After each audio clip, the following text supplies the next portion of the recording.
Capítulo 4. Cierta tarde, un mes después, Dorian Gray estaba recostado en un lujoso sillón, en la pequeña biblioteca de la casa de Lord Henry, en Mayfair.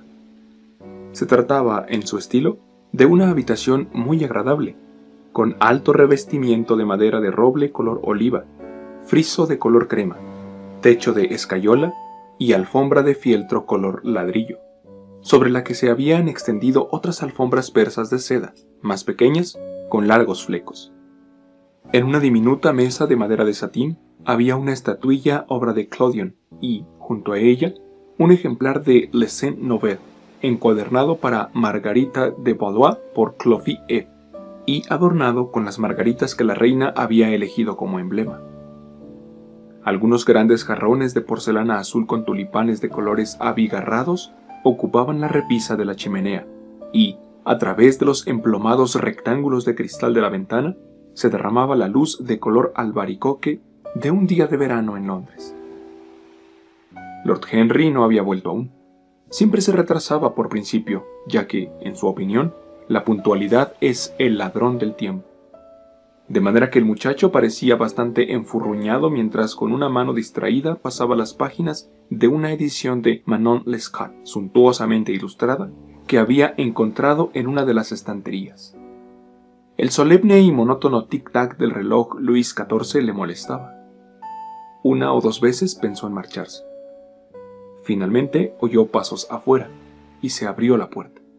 «¡Qué tarde llegas, Harry!», murmuró. «Me temo que no se trata de Harry, señor Gray», respondió una voz muy aguda. Dorian se volvió rápidamente, poniéndose en pie. «Le ruego me disculpe. ¿Creyó usted que era mi marido? Solo soy su mujer. Permítame que me presente. A usted lo conozco bien por sus fotografías. Me parece que mi marido tiene 17. No, Lady Gutton, no 17. 18, entonces. Y los vi juntos la otra noche en la ópera». Rió con nerviosismo mientras hablaba, contemplándolo con sus ojos azules, un poco vagos, de «no me olvides». Era una mujer curiosa, cuyos vestidos siempre daban la impresión de haber sido diseñados en la cólera y utilizados en la tempestad.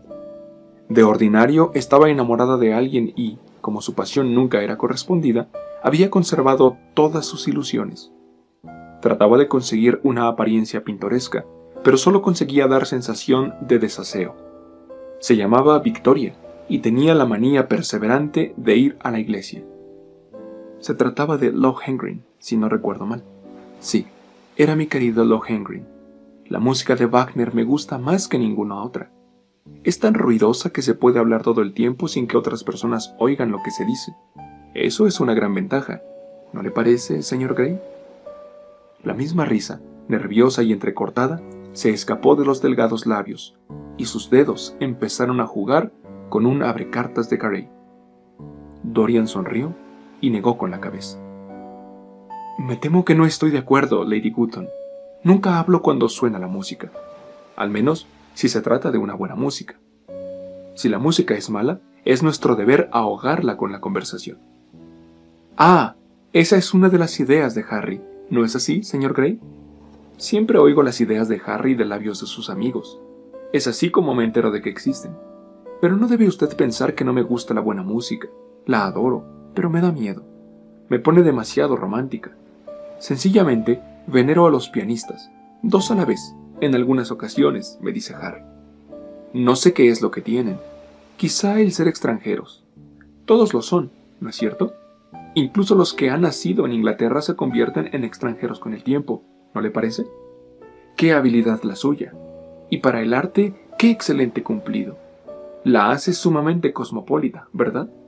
¿No ha estado usted nunca en alguna de mis fiestas, señor Gray? Tiene que venir. No puedo permitirme orquídeas, pero no reparo en gastos con extranjeros. Hacen que la casa parezca tan pintoresca. Pero aquí está Harry. Harry, vine buscándote para preguntar algo. No recuerdo qué, y encontré al señor Gray. Hemos tenido una conversación muy agradable sobre música. Tenemos exactamente las mismas ideas». «No, creo que nuestras ideas son completamente distintas, pero ha sido la simpatía personificada, y me alegro mucho de haberlo conocido». «Espléndido, amor mío, espléndido. dijo Lord Henry, alzando la doble media luna oscura de las cejas y contemplando a ambos con una sonrisa divertida. Siento llegar tarde, Dorian. Fui en busca de una pieza de brocado antiguo en Wardour Street y he tenido que regatear durante horas para conseguirla. En los días que corren la gente sabe el precio de todo y el valor de nada. Me temo que he de irme, exclamó Lady Gutton, rompiendo un silencio embarazoso con su repentina risa sin sentido. He prometido salir en coche con la duquesa. Hasta la vista, señor Grey. Hasta luego, Harry. Imagino que cenas fuera. Yo también. Quizá te vea en casa de Lady Thornbury. Imagino que sí, querida mía. Lord Henry cerró la puerta tras ella, cuando, con el aspecto de un ave del paraíso que se hubiera pasado toda la noche bajo la lluvia, salió revoloteando de la habitación, dejando un leve olor a tarta de almendras. Luego encendió un cigarrillo y se dejó caer en el sofá. Nunca te cases con una mujer con el pelo de color pajizo, Dorian, dijo después de lanzar unas cuantas bocanadas de humo. ¿Por qué, Harry? Porque son muy sentimentales. Pero a mí me gusta la gente sentimental. No te cases, Dorian. Los hombres se casan porque están cansados, las mujeres porque sienten curiosidad. Unos y otras acaban decepcionados. Creo que no es probable que me case, Harry. Estoy demasiado enamorado. Ese es uno de tus aforismos. Lo estoy poniendo en práctica y hago todo lo que recomiendas. ¿De quién te has enamorado?, preguntó Lord Henry después de una pausa. De una actriz, dijo Dorian Gray ruborizándose. Lord Henry se encogió de hombros. Es un debut bastante corriente. No dirías eso si la vieras, Harry. ¿Quién es? Se llama Sybil Vane. Nunca he oído hablar de ella. Nadie ha oído, pero todo el mundo oirá algún día. Es un genio. Mi querido muchacho, ninguna mujer es un genio. Las mujeres son un sexo decorativo. Nunca tienen nada que decir, pero lo dicen encantadoramente.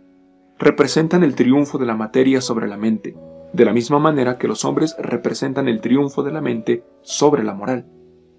¿Cómo puedes decir una cosa así, Harry? Mi querido Dorian, no es más que la verdad. Estoy analizando a las mujeres en el momento actual, de manera que debo saberlo. No es un tema tan abstruso como yo pensaba. Descubro que, en último extremo, solo hay dos clases de mujeres, las corrientes y las que se pintan. Las primeras son muy útiles. Si quieres conseguir una reputación de persona respetable, basta con invitarlas a cenar.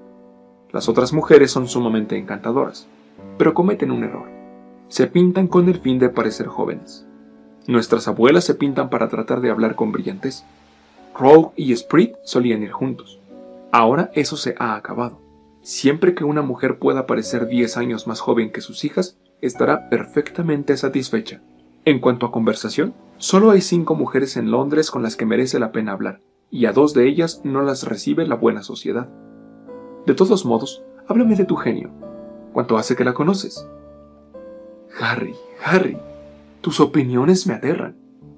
No te preocupes por eso. ¿Cuánto hace que la conoces?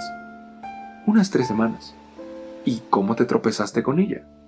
Te lo voy a contar, Harry, pero tienes que ser comprensivo. Después de todo, no me habría pasado si no te hubiera conocido.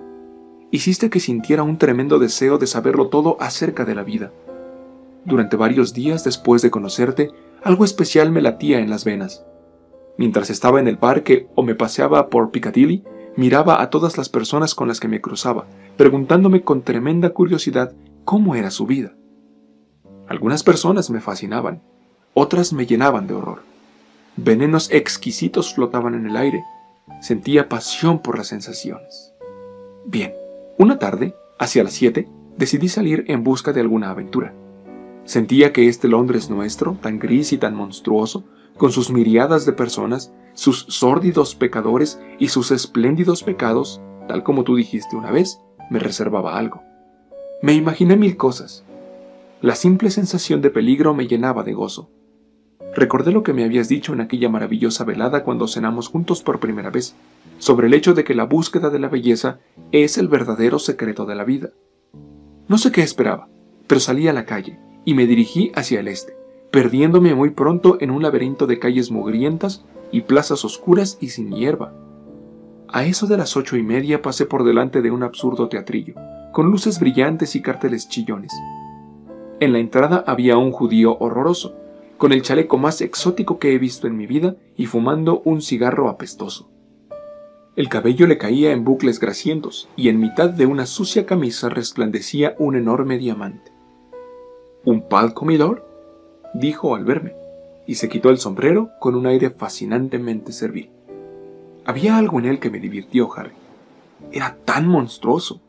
Te vas a reír de mí, lo sé, pero entré y pagué nada menos que una guinea por un palco junto al escenario. Todavía hoy sigo sin saber por qué lo hice, pero si no lo hubiera hecho, mi querido Harry, me hubiera perdido la gran historia de amor de mi vida. Veo que te estás riendo. ¡Qué mal me parece! No me río, Dorian. Al menos no me río de ti. Pero no debes decir la gran historia de amor de tu vida. Debes decir la primera. Siempre te querrán, y tú siempre estarás enamorado del amor. Una grande pasión es el privilegio de quienes no tienen nada que hacer. Esa es la única utilidad de las clases ociosas de un país. No tengas miedo. Te están reservadas aventuras exquisitas. Esto no es más que el principio. ¿Tan superficial me consideras?, exclamó Dorian Gray, muy dolido. No, te creo muy profundo. ¿Qué quieres decir? Mi querido muchacho, las personas que solo aman una vez en la vida son realmente las personas superficiales. A lo que ellos llaman su lealtad y su fidelidad, yo lo llamo sopor de rutina o falta de imaginación. La fidelidad es a la vida de las emociones lo que la coherencia a la vida del intelecto. Simplemente una confesión de fracaso. Fidelidad. Tengo que analizarla algún día. La pasión de la propiedad está en ella. Hay muchas cosas de las que nos desprenderíamos si no tuviéramos miedo de que otros las recogieran. Pero no te quiero interrumpir. Sigue con tu historia. Bueno, me encontré sentado en un palquito espantoso, con un telón de lo más vulgar delante de los ojos. Desde mi discreto escondite me dediqué a examinar la sala. Era un lugar perfectamente chabacano, todo él cupidos y cornucopias, como una tarta nupcial de cuarta categoría. El paraíso y la platea estaban bastante llenos, pero las dos primeras filas de descoloridas butacas se hallaban completamente vacías, y apenas había nadie en las mejores entradas del anfiteatro. Había mujeres vendiendo naranjas y refrescos, y se consumían grandes cantidades de frutos secos. Debía ser como en los días gloriosos del drama británico. Precisamente, creo yo, y muy deprimente. Empezaba a preguntarme qué demonios estaba haciendo allí, cuando me fijé en el programa. ¿Qué obra crees que representaban, Harry? Me imagino que El joven idiota, o Mudo pero inocente. A nuestros padres les gustaba ese tipo de obras, según creo. Cuantos más años tengo, Dorian, más convencido estoy de que lo que era suficientemente bueno para nuestros padres no lo es para nosotros. En arte, como en política, le grand pères ont toujours tort. La obra era suficientemente buena para nosotros, Harry. Se trataba de Romeo y Julieta. He de reconocer que no me hizo mucha gracia la idea de ver representar a Shakespeare en un antro como aquel. Pero sentí interés. De todos modos, decidí presenciar al menos el primer acto. Había una orquesta detestable, presidida por un hebreo joven sentado ante un piano desafinado que casi me echó del teatro. Pero finalmente se alzó el telón y comenzó la obra. Romeo era un caballero corpulento y con muchos años a sus espaldas, cejas pintadas con negro de corcho, ronca voz de tragedia y silueta ciebarril de cerveza. Mercutio era casi igual de siniestro. Lo interpretaba un cómico de la lengua que había añadido al texto chistes de su cosecha y mantenía relaciones sumamente amistosas con la platea. Los dos eran tan grotescos como el decorado, que parecía salido de una barraca de feria.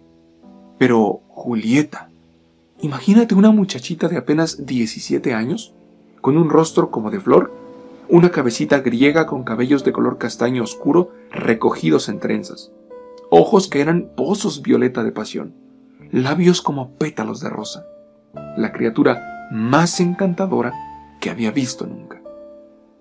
Una vez me dijiste que el patetismo no te conmovía en absoluto, pero que la belleza, la simple belleza, podía llenarte los ojos de lágrimas. Te lo aseguro, Harry, apenas veía a esa muchacha porque siempre tenía los ojos nublados por las lágrimas. Y su voz. No he oído nunca una voz semejante. Solo un hilo al principio, con notas bajas y melodiosas, que parecían caer una a una en el oído. Luego creció el volumen, y sonaba como una flauta o un lejano oboe. En la escena del jardín tuvo todo el júbilo estremecido de los ruiseñores cuando cantan poco antes del amanecer. Hubo momentos, más adelante, en los que alcanzó la desenfrenada pasión de los violines. Sabes perfectamente cuánto puede afectarnos una voz. Tu voz y la de Sybil Vane son dos cosas que nunca olvidaré. Cuando cierro los ojos las oigo, y cada una me dice algo diferente. No sé a cuál seguir. ¿Por qué tendría que no amarla? La quiero, Harry. Para mí lo es todo.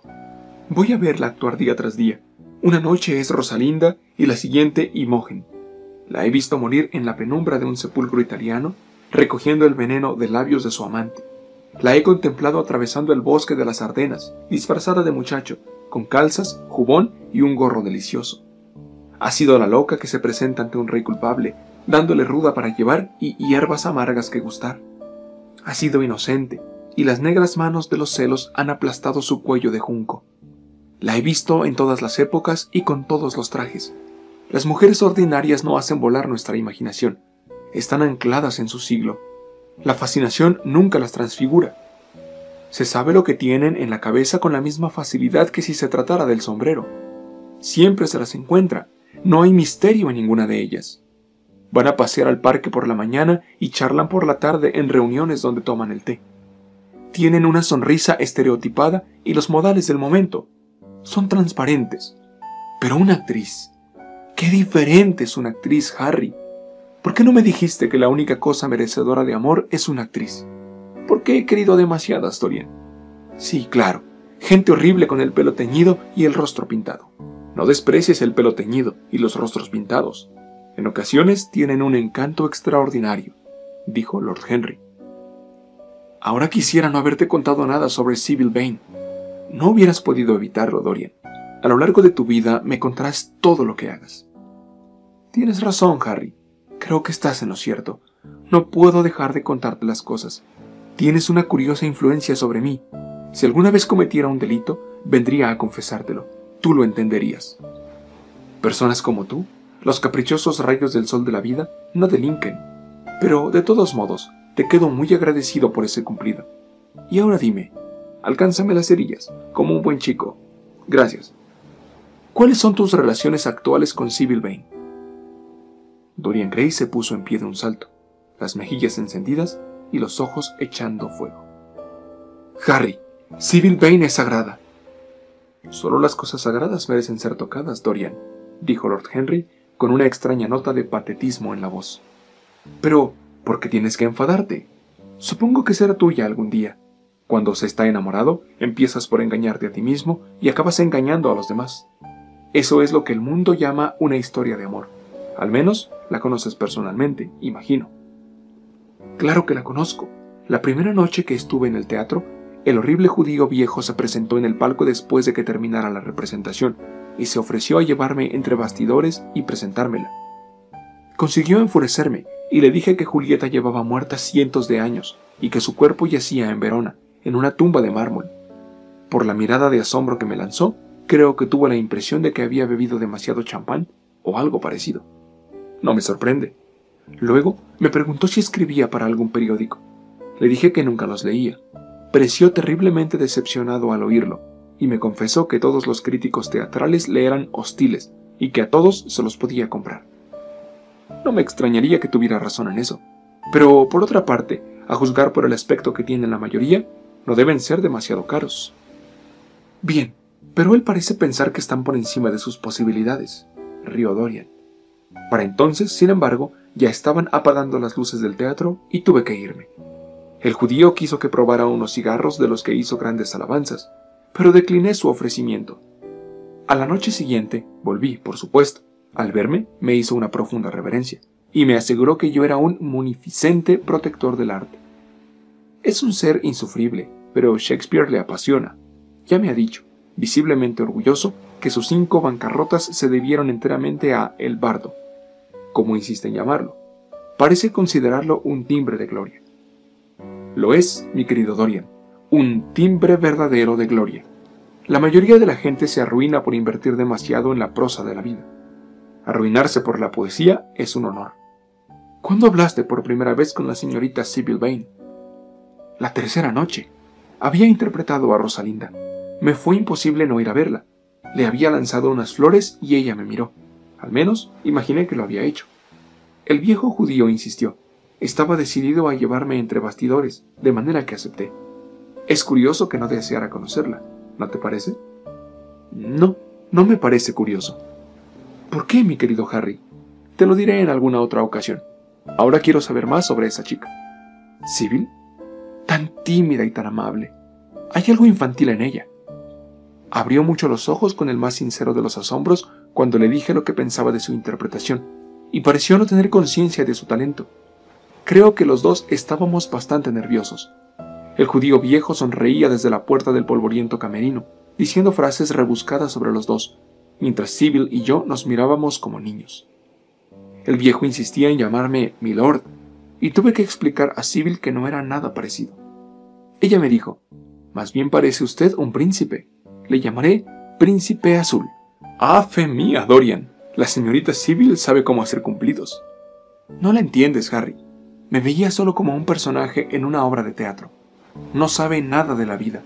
Vive con su madre, una mujer apagada y fatigada que, con una túnica más o menos carmesí, interpretó la primera noche a la señora Capuleto, una mujer con aspecto de haber conocido días mejores». «Conozco ese aspecto. Me deprime», murmuró Lord Henry examinando sus sortijas. El judío me quería contar su historia, pero le dije que no me interesaba. «Tuviste toda la razón. Siempre hay algo infinitamente mezquino en las tragedias de los demás. Sybil es lo único que me interesa. ¿Qué más me da de dónde haya salido? Desde la cabecita a los piececitos es absolutamente y enteramente divina. Noche tras noche voy a verla actuar, y cada noche lo hace mejor que la anterior. Imagino que esa es la razón de que ella nunca cenes conmigo». Pensaba, y estaba en lo cierto, que quizá tuvieras entre manos alguna curiosa historia de amor, pero no se trata exactamente de lo que yo imaginaba. Mi querido Harry, tú y yo almorzamos o cenamos juntos todos los días, y he ido varias veces a la ópera contigo, dijo Dorian, abriendo mucho los ojos para manifestar su asombro. Siempre llegas terriblemente tarde. No puedo dejar de ver actuar a Sybil, exclamó. Aunque solo presencie el primer acto, siento necesidad de su presencia, y cuando pienso en el alma maravillosa escondida en ese cuerpecito de marfil, me lleno de asombro. Esta noche cenas conmigo, ¿no es cierto? Dorian Gray hizo un gesto negativo con la cabeza. Hoy hace de Imogen, respondió, y mañana por la noche será Julieta. ¿Cuándo es Sybil Vane? Nunca. Te felicito. ¡Qué malvado eres! Sybil es todas las grandes heroínas del mundo en una sola. Es más que solo una persona. Te ríes, pero yo te repito que es maravillosa. La quiero, y he de hacer que me quiera. Tú que conoces todos los secretos de la vida, dime cómo hechizar a Sybil Vane para que me quiera. Deseo dar celos a Romeo. Quiero que todos los amantes muertos oigan nuestras risas y se entristezcan. Quiero que un soplo de nuestra pasión remueva su polvo, despierte sus cenizas y los haga sufrir. Cielos, Harry, cómo la adoro. Iba de un lado a otro de la habitación mientras hablaba. Manchas rojas como de fiebre le encendían las mejillas. Estaba terriblemente exaltado. Lord Henry sentía un secreto placer contemplándolo. Qué diferente era ya del muchachito tímido y asustado que había conocido en el estudio de Basil Hallward. Había madurado, produciendo flores de fuego escarlata.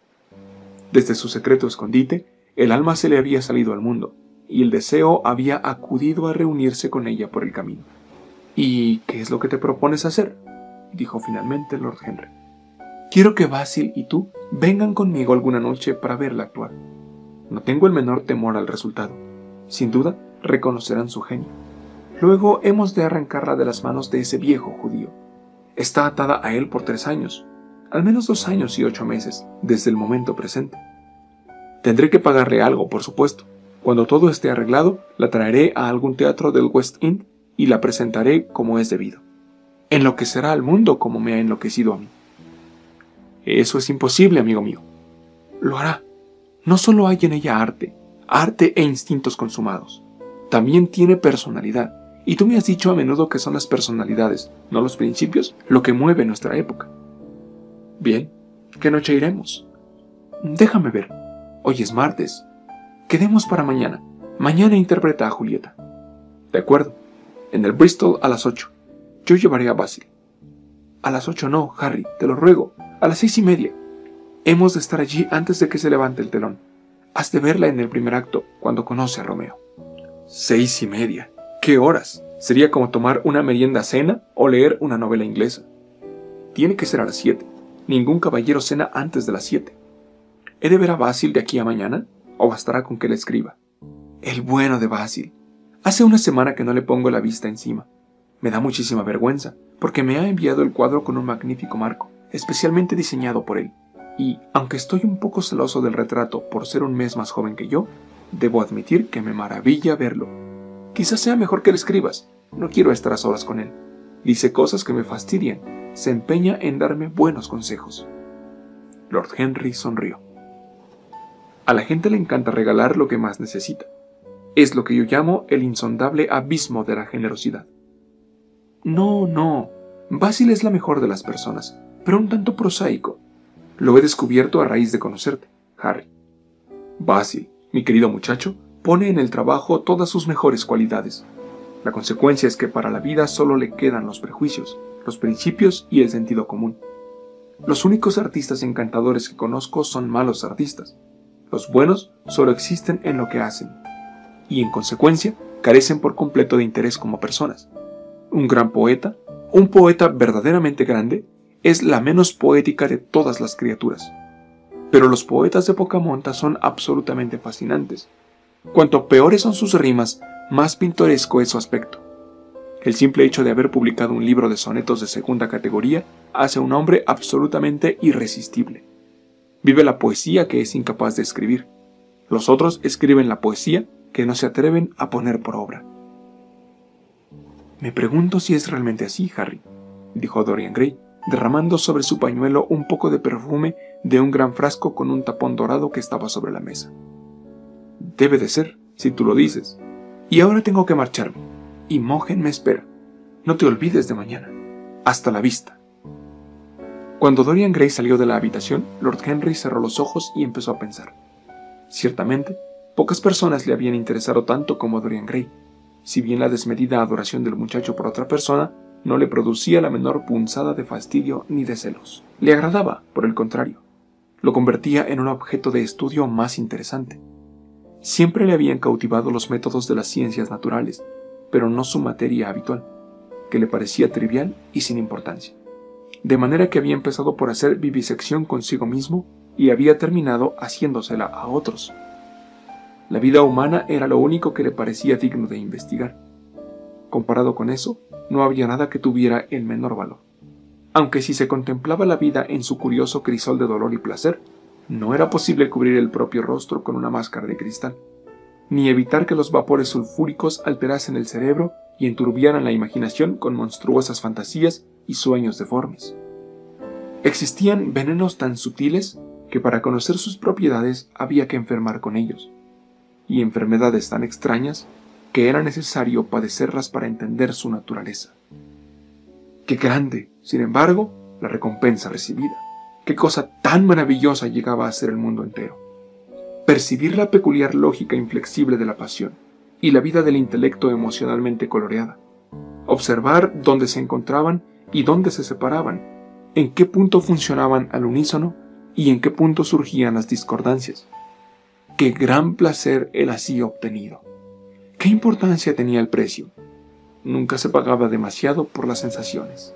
Sabía perfectamente, y la idea produjo un brillo de placer en sus ojos de ágata, que gracias a determinadas palabras suyas, palabras musicales dichas de manera musical, el alma de Dorian Gray se había vuelto hacia aquella blanca jovencita, y se había inclinado en adoración ante ella. En gran medida, aquel muchacho era una creación suya. Había acelerado su madurez, lo que no carecía de importancia. La gente ordinaria esperaba a que la vida les develase sus secretos, pero para unos pocos, para los elegidos, la vida revelaba sus misterios antes de apartar el velo. Esto era a veces consecuencia del arte, y sobre todo del arte de la literatura, que se ocupaba de manera inmediata de las pasiones y de la inteligencia. Pero de cuando en cuando, una personalidad compleja ocupaba su sitio y asumía las funciones del arte. Y era, de hecho, a su manera, una obra de arte, porque, al igual que la poesía, la escultura o la pintura, la vida cuenta con refinadas obras maestras. Sí, el adolescente era precoz. Estaba recogiendo la cosecha todavía en primavera. Tenía dentro de sí el latido y la pasión de la juventud, pero empezaba a reflexionar sobre todo ello. Era delicioso contemplarlo. Con su hermoso rostro y su alma igualmente hermosa, era un motivo de asombro. Daba lo mismo cómo terminara todo o cómo estuviese destinado a terminar. Era como una de esas figuras llenas de encanto en una cabalgata o en una obra de teatro, cuyas alegrías nos parecen muy lejanas, pero cuyos pesares despiertan nuestro sentido de la belleza y cuyas heridas son como rosas rojas. Alma y cuerpo y alma, qué misteriosos eran. Había animalismo en el alma y el cuerpo tenía sus momentos de espiritualidad. Los sentidos podían refinarse y la inteligencia degradarse.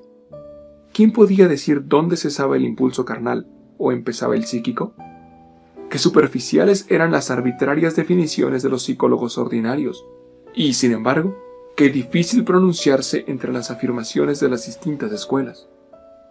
¿Era el alma un fantasma que habitaba en la casa del pecado? ¿O el cuerpo se funde realmente con el alma, como pensaba Giordano Bruno? La separación entre espíritu y materia era un misterio, y la unión del espíritu con la materia también lo era. Empezó a preguntarse si alguna vez se conseguiría hacer de la psicología una ciencia tan exacta que fuese capaz de revelarnos hasta el último manantial de la vida. Mientras tanto, siempre nos equivocamos sobre nosotros mismos, y raras veces entendemos a los demás. La experiencia carece de valor ético. Es sencillamente el nombre que dan los hombres a sus errores. Por regla general, los moralistas la consideran una advertencia. Reclaman para ella cierta eficacia ética en la formación del carácter.